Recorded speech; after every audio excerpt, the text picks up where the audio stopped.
Friends, அனைவருக்கும் வணக்கம். பொதுவாக கிட்னி ப்ராப்ளங்கிறது யாருக்கு வேணாலும் எந்த வயதுனாலும் வரலாம். அதுலேயும் பெண்கள் கன்சீவாக இருக்கும்போது ஒரு கிட்னி ப்ராப்ளம் வரும்போது உங்களுக்கு ஒரு அச்சம் இருக்கும். அல்லது கிட்னி பிரச்சனை இருக்கும்போது அதை எப்படி நம்ம ஹேண்டில் பண்ணுறது, குழந்தைக்கு எதாவது பிரச்சனை வருமா அல்லது அவங்களுக்கு எதாவது பிரச்சனை வருமா, அந்த மாதிரி சொல்லி நிறைய சந்தேகங்கள் இருக்கலாம். அதை பற்றிலாம் இந்த காணொலியில் நம்ம நெஃப்ராலஜிஸ்ட் டாக்டர் சக்கரவர்த்தி சார்கிட்ட டிஸ்கஸ் பண்ணலாம். வணக்கம்.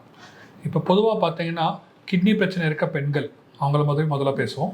இந்த கிட்னி ப்ராப்ளம் முன்னாடியே கண்டறிஞ்சு அவங்களுக்கு இருக்க நம்ம கிட்னி ப்ராப்ளம் என்னங்கிறத தெரிஞ்சு அதுக்கு ஏற்ற மாதிரி வைத்தியம் பண்ணால் நிறையா கிட்னி ப்ராப்ளமை நார்மலுக்கு கொண்டு வர முடியுங்க. நார்மல் கிட்னி ஃபங்க்ஷன் இருக்கவங்க, யூரினில் ப்ரோட்டீன் இல்லாதவங்க, அந்த யூரின் டெஸ்ட் பண்ணி பார்த்துட்டு எல்லாம் நார்மல் இருக்கவங்க நார்மலாக ப்ரெக்னென்சி கன்சீவ் பண்ண முடியும். ஆனால் ஒரு க்ளோஸ் ஃபாலோஅப் நெஃப்ராலஜிஸ்ட்டையும் கைனகாலஜிஸ்ட்டையும் கண்டிப்பாக இருக்கணும். சப்போஸ் நம்மளுக்கு கிரியாட்டின் கூட இருக்குது, இல்லை யூரினில் ப்ரோட்டீன் ஜாஸ்தியாக இருக்குன்னா அது என்ன காரணம் தெரிஞ்சு அதுக்கு வைத்தியம் பண்ணிவிட்டு அதுக்கப்புறம் நம்ம கன்சீவ் ஆகிறது தான் பெஸ்ட் பிளான். யூஸ்வலாக கிரியாட்டின் 2-3 இருக்கவங்களுக்குலாம் நாங்கள் ப்ரெக்னென்சி கன்சீவ் ஆகிறது அட்வைஸ் பண்ண மாட்டோம். காரணம் என்னவென்றால் ப்ரெக்னென்சி டைமில் கிட்னி ஃபங்க்ஷன் இன்னும் வர்சன் ஆகி நார்மலாக 2-3 இருக்க கிரியாட்டின் சில டைம் டயாலிசிஸில் கொண்டு போய் விடலாம். அதனால் யூஸ்வலாக கிரியாட்டின் 2-3 இருக்கவங்களுக்கு நாங்கள் ப்ரெக்னென்சியை அட்வைஸ் பண்ணுறது இல்லை. இன்னொரு பக்கம் பார்த்தீங்கன்னா சில பேருக்கு நார்மலாக இருப்பாங்க, நல்லா இருப்பாங்க, கல்யாணம் ஆயிருக்கும், கன்சீவ் ஆவாங்க, அதுக்கப்புறம் சில பேருக்கு கிட்னி ப்ராப்ளம் இருக்குதுன்னு தெரிய வரும். அந்த மாதிரி டைமில் இந்த கிரியாட்டின் எவ்வளோ இருக்குது, யூரின் ப்ரோட்டீன் எவ்வளோ போகுது, பிளட் ப்ரெஷர் எவ்வளோ இருக்குது, சுகர் எவ்வளோ இருக்குங்கிறத பார்த்து தான் நம்ம ப்ரெக்னென்சி கண்டினியூ பண்ணுறதா வேணாமா அப்படிங்கிறத டிசைட் பண்ணுவோம்.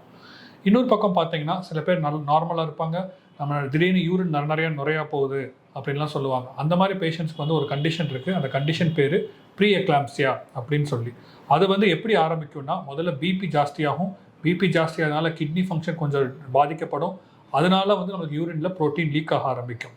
இது யூஸ்வலாக 20 வாரத்துக்கு முன்னாடியே மேனிஃபெஸ்ட் ஆக ஆரம்பிச்சிடும். அந்த டைமில் நம்ம கரெக்டாக பார்த்து பிபியை கண்ட்ரோலாக வச்சுருந்தா இவங்க சேஃப் ப்ரெக்னென்சி பண்ண முடியும். இல்லை நம்ம கவனிக்காமல் விட்டோம் அப்படின்னா இதுவே 20 வாரத்துக்கு அப்புறம் ரொம்ப டெரிட்டீரியஸ் ஆகி சில பேருக்கு ஃபிட்ஸ் வர்றதுக்கு ஐசியூவில் கூட போய் அட்மிட் ஆக முடியும்.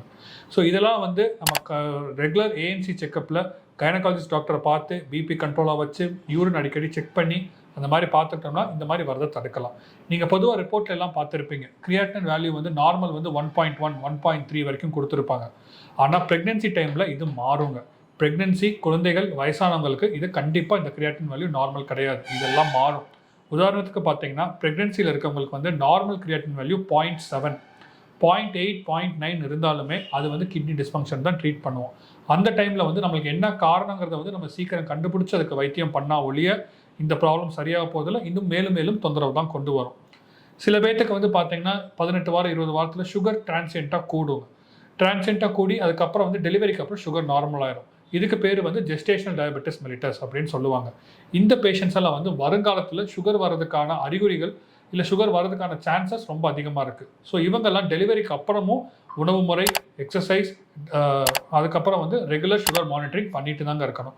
இதெல்லாம் நம்ம தடுத்தோம்னா ஃப்யூச்சரில் இவங்களுக்கு சுகர் ப்ராப்ளமோ இல்லை பிபி ப்ராப்ளமோ இல்லை அதனால வரக்கூடிய கிட்னி ப்ராப்ளமோ நம்ம தடுத்து இது வாழ முடியும்.